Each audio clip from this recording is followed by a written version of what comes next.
Un fuoco acceso per scaldarsi, qualcuno che invece prepara una coperta per la notte. Piazza Gasparotto a Padova qualche sera fa. Il video è girato da chi lavora in zona e spesso si trova ad essere testimone di scene come queste. In questi giorni si sono riaccese le polemiche sulla situazione della piazzetta padovana, a pochi passi dalla stazione, spesso teatro di bivacchi e spaccio, dopo le foto scattate a metà settembre che ritraevano persone intente a stendere i panni negli attrezzi collocati per praticare il parkour.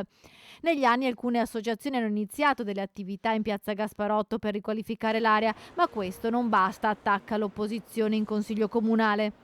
Sì, la situazione è totalmente fuori controllo. Sono stati erogati decine di migliaia di contributi a queste associazioni che di buono forse hanno solo la vicinanza politica da alcuni esponenti della maggioranza, perché per il resto hanno dimostrato invece il fallimento dei loro interventi, e lo dimostra la realtà che abbiamo qui dietro: tendaggi, spaccio costante, addirittura qualche sera fa c'è stato anche un piccolo falò che ha ovviamente impaurito anche tutti i residenti, i lavoratori della zona.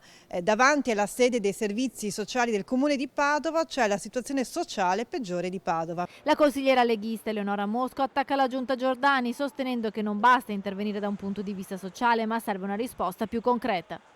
La Lega quindi ritiene assolutamente necessario un intervento volto anche ad una misura repressiva che deve essere congiunta a quella di prevenzione sociale, che da sola non è assolutamente sufficiente ma inefficace, come dimostra oggi la situazione qui in piazza Gasparotto.